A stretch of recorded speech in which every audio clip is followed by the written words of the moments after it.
Hi friends, welcome to my channel Money Plant. This is Satya. So friends, ಇವತ್ತು ನಾವು ಒಳ್ಳೆ business topic ಬಗ್ಗೆ ಮಾತಾಡೋಣ. ನಮ್ಮ ಸ್ವಂತ ಬೇಕರಿ ಶಾಪ್ ಶುರು ಮಾಡೋದು ಹೇಗೆ, ಅದನ್ನ ಫ್ರಾಂಚೈಸಿ ಕೊಡೋದು ಹೇಗೆ, ಇದಕ್ಕೆ ಬಂಡವಾಳ ಎಷ್ಟು ಬೇಕಾಗುತ್ತೆ, ಹಾಗೆ ಇದರಿಂದ ಲಾಭ ಎಷ್ಟು ಅಂತ ನಾವು ತಿಳ್ಕೊಳ್ಳೋಣ. ನಿಮಗೆ ಕೇಕ್ ಮಾಡೋದಕ್ಕೆ ಹಾಗೆ ಬೇಕರಿ ಐಟಮ್ಸ್ ಮಾಡೋದಕ್ಕೆ ಬರುತ್ತಾ? ಹಾಗೆ ಸುಮ್ಮನೆ ಸಮಯ ಇದ್ದಾಗ ಈ ರೀತಿ ಅಡುಗೆ ಮಾಡೋದು ನಿಮ್ಗೆ ಇಷ್ಟ ಆಗುತ್ತಾ? ಕಪ್ ಕೇಕು, ಬಿಸ್ಕೆಟು ಅಂತ ಇದ್ರ ಬಗ್ಗೆ ಯೋಚಿಸ್ತಿರ್ತೀರಾ? ನೀವು ಬೇಕಿಂಗ್ ಅಡುಗೆಗಳನ್ನ ಮಾಡೋದ್ರಿಂದಲೇ ಸಂಪಾದನೆ ಮಾಡಬೇಕು ಅಂತ ನೀವು ಯೋಚಿಸ್ತಿದ್ದೀರಾ? ಹಾಗಿದ್ರೆ ನೀವು ಸರಿಯಾದ ಜಾಗಕ್ಕೆ ಬಂದಿದ್ದೀರಾ. ಈಗ ನಿಮ್ಮ ಸ್ವಂತ ಬೇಕರಿ ಶಾಪ್ನ ಓಪನ್ ಮಾಡೋದಕ್ಕೆ ಒಳ್ಳೆ ಸಮಯ. ಇವತ್ತಿನ ದಿನಗಳಲ್ಲಿ ನಮ್ಮ ಇಂಡಿಯಾದಲ್ಲಿ ಬೇಕರಿಗಳಿಗೆ ಒಳ್ಳೆ ಲಾಭ ಸಿಗ್ತಾ ಇದೆ. ಫಾರಿನ್ ಕಲ್ಚರ್ನಿಂದಾಗಿ ನಮ್ಮಲ್ಲೂ ಕೂಡ ಈ ಥರದ ಹೊಸ ಪ್ರಯತ್ನಗಳನ್ನ ಮಾಡಬೇಕು ಅನ್ನೋದು ಹೆಚ್ಚಾಗ್ತಾ ಇದೆ.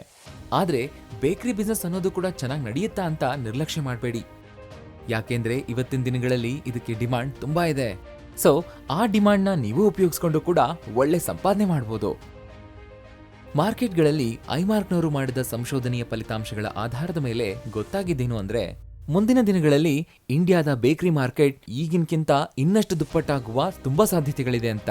ಅಂದ್ರೆ ಸುಮಾರು 5.5 ಲಕ್ಷ ಕೋಟಿ ರೂಪಾಯಿಯಷ್ಟು ಹೆಚ್ಚಾಗಬಹುದು ಅಂತ. ಬರೀ ಇಷ್ಟೇ ಅಲ್ಲ, ಸಾಧ್ಯ ಆದ್ರೆ ಈ 5.5 ಲಕ್ಷ ಕೋಟಿಗಿಂತಲೂ ಇನ್ನೂ ಹೆಚ್ಚಾಗಬಹುದು ಅಂತಾನೂ ಹೇಳಿದೆ. ಸೊ ಹಾಗಾದ್ರೆ ಒಂದು ಬೇಕರಿ ಶಾಪ್ ತೆಗೆಯೋದಕ್ಕೆ ಏನೇನ್ ಬೇಕಾಗುತ್ತೆ ಅಂತ ಈ ವಿಡಿಯೋದಲ್ಲಿ ತಿಳ್ಕೊಳ್ಳೋಣ. ಇಷ್ಟಕ್ಕೂ ಈ ಬೇಕರಿ ಬಿಸ್ನೆಸ್ ಹೇಗಿರುತ್ತೆ, ಹಾಗೆ ಇದರಲ್ಲಿ ಯಾವ್ಯಾವ ತರ ಇರುತ್ತೆ ಅಂತ ತಿಳ್ಕೊಳ್ಳೋಣ. ಮೊದಲು ನಿಮ್ ಬೇಕರಿ ವ್ಯಾಪಾರ ಹಾಗೆ ನಿಮ್ ಬೇಕರಿ ಹೇಗಿರ್ಬೇಕು ಅನ್ನೋಂಥ ಡಿಸೈನ್ ಮೊದಲು ನೀವೇ ಡಿಸೈಡ್ ಮಾಡ್ಕೋಬೇಕು. ಆನ್ಲೈನ್ ಹೋಮ್ ಬೇಕರಿ ಅಂದ್ರೆ ಒಂದು ಒಳ್ಳೆ ವೆಬ್ಸೈಟ್ ಮಾಡ್ಕೊಂಡು ನಿಮ್ಮ ಕೆಲಸನ ಪ್ರೂವ್ ಮಾಡುವಂತ ಒಳ್ಳೊಳ್ಳೆ ಫೋಟೋಸ್ ಹಾಕೊಂಡು ಆನ್ಲೈನ್ ಬಿಸ್ನೆಸ್ ಮಾಡಬಹುದು. ಇದಕ್ಕೆ ನಿಮಗೆ ನಿಮ್ದೇ ಸ್ವಂತ ಶಾಪ್ ಇರಬೇಕಂತೇನೂ ಅವಶ್ಯಕತೆ ಇಲ್ಲ. ಈಗ next counter bakery service shop. ನಿಮಗೆ ಬೇಕಾದ್ರೆ ಬರೀ ಪಾರ್ಸೆಲ್ ಮಾತ್ರ ಕೊಡುವಂಥದ್ದು ಅಂದ್ರೆ ಟೇಕ್ ಅವೇ ಬೇಕರಿ ಮಾತ್ರ ಶುರು ಮಾಡಬಹುದು. ಇದಕ್ಕೆ ನೀವು ನಿಮ್ಮ ಶಾಪ್ಗೆ ತುಂಬಾ ಖರ್ಚು ಮಾಡೋ ಅವಶ್ಯಕತೆ ಇರೋದಿಲ್ಲ. ನೆಕ್ಸ್ಟ್ ಬಂದು ಡೈನಿಂಗ್ ಬೇಕರಿ ಶಾಪ್. ಅಂದ್ರೆ ನಿಮ್ ಕಸ್ಟಮರ್ಸ್ ಶಾಪಿಗೆ ಬಂದು ಆರಾಮವಾಗಿ ಕೂತ್ಕೊಂಡು ಅಲ್ಲಿ ತಿನ್ನೋದಕ್ಕೆ ನೀವು ಅವಕಾಶ ಮಾಡಿಕೊಡುವಂಥದ್ದು. ಇದನ್ನ ಡೈನಿಂಗ್ ಬೇಕರಿ ಶಾಪ್ ಅಂತಾರೆ. Next food truck bakery shop. ನೀವು ಒಂದೇ ಜಾಗದಲ್ಲಿ ಬೇಕರಿ ಶಾಪ್ನ ನಡೆಸೋದಕ್ಕೆ ನಿಮಗೆ ಇಷ್ಟ ಆಗಿಲ್ಲ ಅಂತಂದ್ರೆ ನೀವೊಂದು ಮೊಬೈಲ್ ಟ್ರಕ್ ತಗೊಂಡು ಅದ್ರ ಮೂಲಕ ನಿಮ್ಮ ಬೇಕರಿ ಶಾಪ್ನ ನೀವು ನಡೆಸಬಹುದು. ಇದು ಒಂಥರ ಬಿಸ್ನೆಸ್ ಆಯ್ತು. ಇನ್ನು ನೆಕ್ಸ್ಟ್ ಹೋಲ್ಸೇಲ್ ಬೇಕರಿ ಅಂದ್ರೆ ನೇರವಾಗಿ ನೀವು ನಿಮ್ಮ ಬೇಕರಿ ಪ್ರಾಡಕ್ಟ್ಸ್ನ ಕಸ್ಟಮರ್ಸ್ಗೆ ಮಾರಾಟ ಮಾಡೋ ಬದಲಾಗಿ ಬೇರೆ ಶಾಪ್ಗಳಿಗೆ ಅಂದ್ರೆ ಕಿರಾಣಿ ಶಾಪ್ ಇರ್ಬೋದು, ರೆಸ್ಟೋರೆಂಟ್ಗಳಿರ್ಬೋದು ಅಥವಾ ಇತರೆ ಚಿಕ್ಕ ಪುಟ್ಟ ಶಾಪ್ಗಳಿಗೆ ನಿಮ್ಮ ಪ್ರಾಡಕ್ಟ್ಸ್ನ ಮಾರಬಹುದು. ಸೊ ಈ ರೀತಿಯಾಗಿ ನೀವು ನಿಮ್ಮ ಬೇಕರಿ ಪ್ರಾಡಕ್ಟ್ಸ್ನ ಮಾರ್ಕೆಟ್ ಮಾಡಬಹುದು ಅನ್ನೋದಕ್ಕೆ ಇರುವಂತ ಅವಕಾಶಗಳಿವು. ಸೊ ಈ ಬಿಸ್ನೆಸ್ಗೆ ಒಳ್ಳೆ ಪ್ಲಾನ್ ಅಂತೂ ಇರಬೇಕು. ನೀವು ನಿಮ್ಮ ಸ್ವಂತ ಬೇಕರಿ ಶಾಪ್ನ ಶುರು ಮಾಡೋಕ್ಕೂ ಮುಂಚೆ ಇದರಲ್ಲಾಗ್ಲೇ ಅನುಭವ ಇರೋರಿಂದ ತಿಳ್ಕೊಬೇಕಾಗತ್ತೆ. ಅವರು ಅವ್ರ ವ್ಯಾಪಾರನ ಹೇಗೆ ನಡೆಸ್ತಾ ಇದ್ದಾರೆ ಅಂತ ನೋಡ್ತಾ ಕೇಳ್ತಾ ತಿಳ್ಕೊಬೇಕಾಗತ್ತೆ. ಇದ್ರ ಮೂಲಕ ನಾವು ನಮ್ಮ ವ್ಯಾಪಾರದ ವಿಧಾನನ ಹೇಗೆ ಮಾಡಬೇಕು ಅಂತ ಕಲ್ತ್ಕೊಳ್ಬಹುದಾಗುತ್ತೆ. ಇದು ಒಂದು ಒಳ್ಳೆ ಟಿಪ್.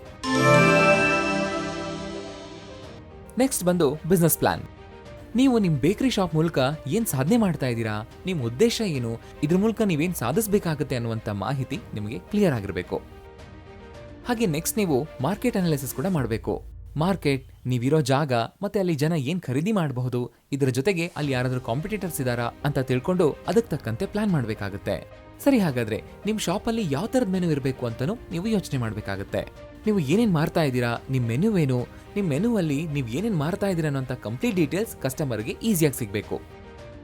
ನಿಮ್ಮ ಪ್ರತಿದಿನದ ಕೆಲಸಗಳು ಅಂದ್ರೆ ನೀವು ರಾ ಮೆಟೀರಿಯಲ್ಸ್ ನಿಂದ ಹಿಡಿದು ಫೈನಲ್ ಪ್ರಾಡಕ್ಟ್ ಆಗೋವರೆಗೂ ಕೂಡ ಏನೇನ್ ಸರ್ವಿಸ್ ಕೊಡ್ತಾ ಇದ್ದೀರಾ, ಯಾರು ಏನೇನ್ ಕೆಲಸ ಮಾಡ್ತಾ ಇದ್ದಾರೆ ಅಂತ ನೀವು ಮುಂಚೆನೆ ತಿಳ್ಕೊಂಡಿರ್ಬೇಕು.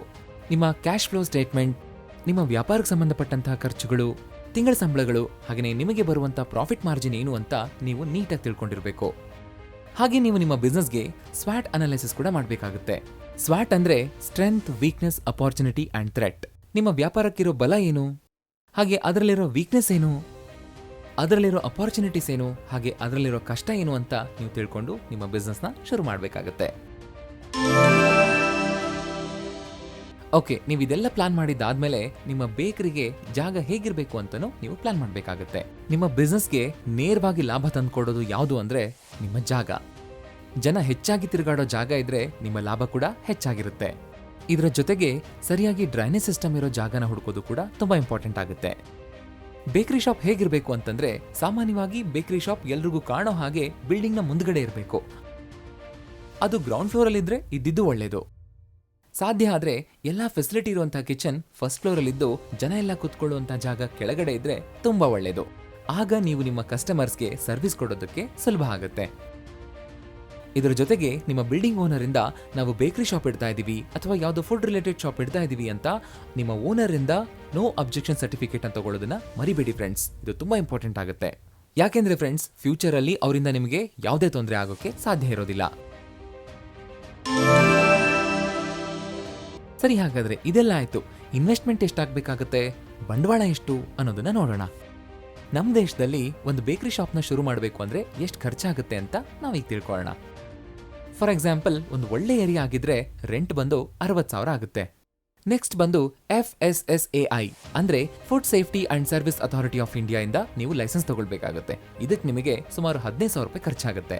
ನೆಕ್ಸ್ಟ್ ನಿಮ್ಮ ಶಾಪಿಗೆ ಟಿನ್ ನಂಬರ್ ಅಂತ ಇರಬೇಕಾಗುತ್ತೆ. ಇದನ್ನ ನೀವು ತಗೊಳ್ಬೇಕು. ಇದಕ್ಕೆ ನಿಮಗೆ 10,000 ರೂಪಾಯಿ ಖರ್ಚಾಗುತ್ತೆ. ನೆಕ್ಸ್ಟ್ ಬಂದು ಮುನ್ಸಿಪಲ್ ಹೆಲ್ತ್ ಲೈಸೆನ್ಸ್ ನೀವು ತಗೋಬೇಕಾಗುತ್ತೆ. ಇದಕ್ಕೆ ನಿಮಗೆ 3,000 ಖರ್ಚಾಗುತ್ತೆ. ಇದ್ರ ಜೊತೆಗೆ ಫೈರ್ ಲೈಸೆನ್ಸ್ ತಗೋಬೇಕಾಗುತ್ತೆ. ಇದಕ್ಕೆ ನಿಮಗೆ 1,000ದಿಂದ 2,000 ರೂಪಾಯಿ ಖರ್ಚಾಗುತ್ತೆ.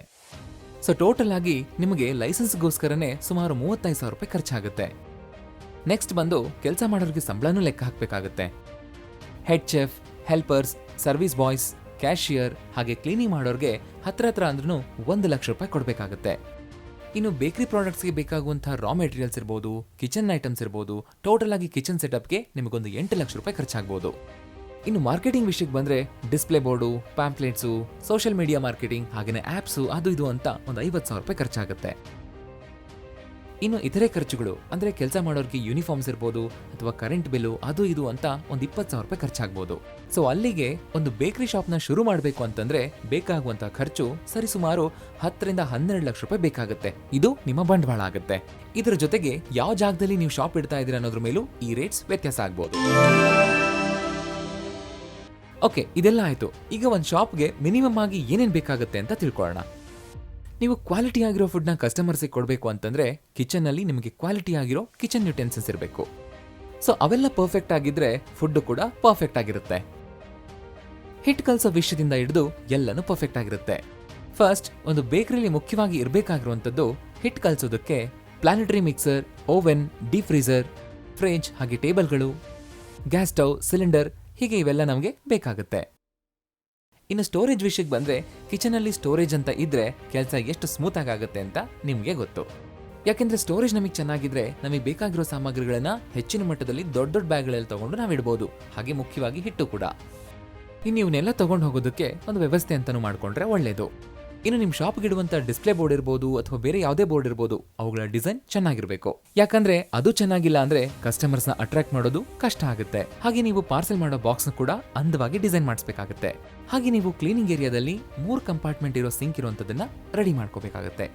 ಯಾಕಂದ್ರೆ ಅಲ್ಲಿ ಕೆಲಸ ಮಾಡೋರು ಆಗಾಗ ಕೈ ತೊಳಿತಾ ಇರಬೇಕು. ಹಾಗೆ ಫುಡ್ನು ಸಪ್ಲೈ ಮಾಡುವಾಗ ಕೈಗೆ ಗ್ಲೌಸ್ ಹಾಕೊಂಡಿರ್ಬೇಕು.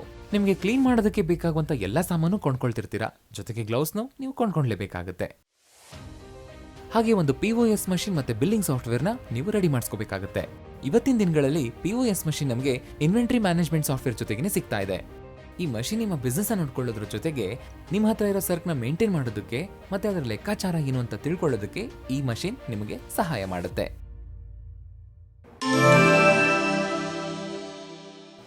ಓಕೆ, ಈಗ ಇದೆಲ್ಲ ಆಯ್ತು. ಇನ್ನು ಈ ಬಿಸ್ನೆಸ್ ಅಲ್ಲಿ ನಿಮಗೆ ಲಾಭ ಹೇಗಾಗುತ್ತೆ ಅಂತ ನೋಡೋಣ. ಫಸ್ಟ್, ನಿಮ್ ಪ್ಯಾಕೇಜ್ ಅನ್ನೋದು ಚಂದವಾಗಿರ್ಬೇಕು. ಇವತ್ತಿನ ದಿನಗಳಲ್ಲಿ ಚಿಕ್ಕ ಬ್ರ್ಯಾಂಡ್ ಕೂಡ ಬೇರೆ ಬ್ರ್ಯಾಂಡ್ಗಳಿಗಿಂತ ಭಿನ್ನವಾಗಿರ್ಬೇಕು, ಚೆನ್ನಾಗಿರ್ಬೇಕು ಅಂತ ಮಾರ್ಕೆಟ್ಗಳಲ್ಲಿ ಹೊಸದಾಗಿ ಹುಡುಕಿ ತಗೊಂಡ್ ಬರ್ತಾ ಇದೆ. ಅಷ್ಟೇ ಅಲ್ಲ, ನಿಮ್ ಬೇಕರಿಯಿಂದ ತಲುಪುವಂತ ಪ್ರತಿಯೊಂದು ಪ್ಯಾಕೇಜು ಕೂಡ ಡಿಫ್ರೆಂಟ್ ಆಗಿರ್ಬೇಕು. ಹಾಗೆ ಜನರಿಗೆ ಇದು ನಿಮ್ದೇ ಬೇಕರಿಯಿಂದ ಅನ್ನುವಂಥದ್ದು ಗೊತ್ತಾಗಬೇಕು. ಅದು ಇಂಪಾರ್ಟೆಂಟ್, ಅದನ್ನ ಮರಿಬೇಡಿ. ನೆಕ್ಸ್ಟ್, ನಾವು ಸೋಷಿಯಲ್ ಮೀಡಿಯಾನು ಕೂಡ ಯೂಸ್ ಮಾಡ್ತಿರ್ಬೇಕು. ನಿಮ್ ಬೇಕರಿಲಿ ಕಸ್ಟಮರ್ ತಿಂತಾ ಇರುವಂತದ್ದು, ನೀವು ಕಿಚನ್ ರೂಮ್ ಅಲ್ಲಿ ಬೇಕ್ ಮಾಡ್ತಾ ಇರುವಂತದ್ದು, ಹೀಗೆ ಈ ತರದ ಅಟ್ರಾಕ್ಟಿವ್ ಫೋಟೋಸ್ಗಳನ್ನ ತಗೊಂಡು ನೀವು ಅದನ್ನ ನಿಮ್ಮ ಫೇಸ್ಬುಕ್ ಇರ್ಬೋದು, ಇನ್ಸ್ಟಾಗ್ರಾಮ್ ಇರ್ಬೋದು, ಸೊ ಇತರೆ ಸೋಷಿಯಲ್ ಮೀಡಿಯಾ ಪ್ಲಾಟ್ಫಾರ್ಮ್ ಗಳಲ್ಲಿ ಅಪ್ಲೋಡ್ ಮಾಡಿದ್ರೆ ಜನ ಅದನ್ನ ನೋಡಿ ಅಟ್ರಾಕ್ಟ್ ಆಗಿ ನಿಮ್ಮ ಶಾಪಿಗೆ ಬರ್ತಾರೆ. ಹಾಗೆ ಆನ್ಲೈನ್ ಅಲ್ಲಿ ಆರ್ಡರ್ ಮಾಡೋದಕ್ಕೂ ಕೂಡ ನೀವಲ್ಲಿ ಲಿಂಕ್ ಕೊಡಬೇಕಾಗುತ್ತೆ. ಹಾಗೆ ನಿಮ್ಮ ಶಾಪ್ಗೆ ಅಟ್ರಾಕ್ಟಿವ್ ಡಿಸ್ಪ್ಲೇ ಹಾಗೆ ಪ್ಲೆಸೆಂಟ್ ಅಟ್ಮಾಸ್ಫಿಯರ್ ಇರೋ ಹಾಗೆ ನೀವು ನೋಡ್ಕೋಬೇಕಾಗುತ್ತೆ. ಶಾಪಿಗೆ ಬಂದವರು ಪುನಃ ಬರೋ ರೀತಿಲಿ ನಿಮ್ಮ ಅಟ್ಮಾಸ್ಫಿಯರ್ ಅವ್ರನ್ನ ಕಟ್ ಹಾಕಬೇಕು. ಅಂದ್ರೆ ಶಾಪಲ್ಲಿ ಡಿಸ್ಪ್ಲೇನಲ್ಲಿ ಕೇಕ್ಸ್ ಇರ್ಬೋದು, ಪಫ್ಸ್ ಇರ್ಬೋದು, ಪೇಸ್ಟ್ರೀಸ್ ಇರ್ಬೋದು, ಇವುಗಳನ್ನ ನಾವಿಟ್ಟು ಅಲಂಕರಿಸಬೇಕಾಗತ್ತೆ. ಇದರ ಜೊತೆಗೆ ಆರಾಮಾಗಿ ಕುತ್ಕೊಳ್ಳೋದಕ್ಕೆ ಸೀಟಿಂಗ್ ಅರೇಂಜ್ಮೆಂಟ್ ಕೂಡ ಚೆನ್ನಾಗಿರ್ಬೇಕಾಗತ್ತೆ. ಹಾಗೆ ಲೈಟಿಂಗ್ಸ್ ಅರೇಂಜ್ಮೆಂಟ್ ಕೂಡ ಚೆನ್ನಾಗಿರಬೇಕು. ಕಸ್ಟಮರ್ಸ್ಗೆ ಯಾವುದೇ ರೀತಿಲೂ ಇದು ಅನ್ಕಂಫರ್ಟಬಲ್ ಅಂತ ಅನಿಸ್ಕೂಡ್ದು. ಇದರ ಜೊತೆಗೆ ನೀವು ಫ್ರೀ ಸ್ಯಾಂಪಲ್ಸ್ನ ಕೊಡ್ತಿರ್ಬೇಕಾಗತ್ತೆ. ಕೇಕ್ ಇರ್ಬೋದು, ಪೇಸ್ಟ್ರಿ ಇರ್ಬೋದು, ಇವೆಲ್ಲ ಫ್ರೀಯಾಗಿ ಸಿಕ್ಕರೆ ಯಾರು ತಾನೇ ಬೇಡ ಅಂತ ಹೇಳಿ. ಸೊ ಈ ಥರ ಕೊಡ್ತಾ ನಿಮ್ಮ ಬೇಕರಿ ಟೇಸ್ಟ್ನ ಜನರಿಗೆ ಅಭ್ಯಾಸ ಮಾಡೋದಕ್ಕೆ ಆಗಾಗ ಕೊಡ್ತಿರ್ಬೇಕಾಗತ್ತೆ. ಸೊ ಇದ್ರ ಮೂಲಕ ಜನ ಅವರಾಗೆ ಬಂದು ಅದೇ ಟೇಸ್ಟ್ ಬೇಕು ಅಂತ ಕೇಳ್ತಾರೆ. ಇದ್ರ ಮೂಲಕ ನಿಮ್ಮ ಸೇಲ್ ಕೂಡ ಕಸ್ಟಮರ್ಸ್ಗೆ ತುಂಬಾ ದೊಡ್ಡ ಮಟ್ಟದಲ್ಲಿ ಆಗುತ್ತೆ. ಸೊ ನಿಮಗೆ ಬೇಕಿಂಗ್ ಚೆನ್ನಾಗಿ ಮಾಡೋದಕ್ಕೆ ಬಂದ್ರೆ ನಿಮ್ಮ ಶಾಪ್ಗೆ ಯಾರೆಲ್ಲ ಬರ್ತಾರೋ ಅವ್ರಿಗೆ ಅದನ್ನ ಕಲಿಸಿ. ಯಾಕೆಂದ್ರೆ ದುಡ್ಡು ಮಾಡೋದಕ್ಕೆ ಇದು ಕೂಡ ಒಳ್ಳೆ ಒಂದು ಮಾರ್ಗ. ಆಫ್ಲೈನ್ ಬೇಕಿಂಗ್ ಕ್ಲಾಸ್ ಮಾಡೋದ್ರ ಮೂಲಕ ಹಣ ಮತ್ತೆ ಹೆಸರು ಮಾಡ್ಬೋದು. ಸೊ ಇನ್ಯಾಕ್ ತಡ ಹಾಗಿದ್ರೆ ಮೊದಲನೇ ಸ್ಟೆಪ್ ಹಾಕ್ಬಿಡಿ. ಶಾಪಿಗೆ ಬೇಕಾಗಿರೋ ಒಳ್ಳೆ ಜಾಗನ ಹುಡುಕಿ ಮತ್ತೆ ಹಿಡಿರಿ. ಇದ್ರ ಜೊತೆಗೆ ಶಾಪಿಗೆ ಬೇಕಾಗಿರುವಂತಹ ಬಂಡವಾಳ ಇರ್ಬೋದು, ಲೈಸೆನ್ಸ್ಗಳಿರ್ಬೋದು, ಸೊ ಇದನ್ನೆಲ್ಲ ಕೂಡ ಪ್ಲಾನ್ ಮಾಡಿ ನಿಮ್ಮ ಸ್ವಂತ ಬೇಕರಿನ ನೀವು ಶುರು ಮಾಡಿ. All the best. ನೀವು ಕೂಡ ಖಂಡಿತ ಸಕ್ಸಸ್ ಆಗ್ತೀರಾ. ಸೊ ಫ್ರೆಂಡ್ಸ್, ಈ ಬೇಕರಿ ಬಿಸ್ನೆಸ್ ಐಡಿಯಾ ನಿಮ್ಗೆ ಇಷ್ಟ ಆಗಿದ್ರೆ ಈ ವಿಡಿಯೋನ ಲೈಕ್ ಮಾಡಿ, ಶೇರ್ ಮಾಡಿ, ಹಾಗೇನೇ ನಿಮ್ಮ ಫ್ರೆಂಡ್ಸ್ಗೂ ಈ ವಿಡಿಯೋನ ಶೇರ್ ಮಾಡಿ. ಸೊ ಅವ್ರಿಗೆ ಒಳ್ಳೆ ಥಾಟ್ಸ್ ಇದ್ದು ಅವ್ರಿಗೆ ಯಾವ ಬಿಸ್ನೆಸ್ ಬಗ್ಗೆ ಐಡಿಯಾ ಬೇಕಿತ್ತು ಅಂತಂದ್ರೆ ಕಮೆಂಟ್ ಬಾಕ್ಸ್ ಅಲ್ಲಿ ಕಮೆಂಟ್ ಮಾಡೋಕೆ ಹೇಳಿ. ನಾವು ಅದ್ರ ಬಗ್ಗೆ ವಿಡಿಯೋ ಮಾಡಿ ಅದನ್ನ ಪ್ರೆಸೆಂಟ್ ಮಾಡ್ತೀವಿ. Thanks for watching this video. Have a great day. Signing off. This is ಸತ್ಯ.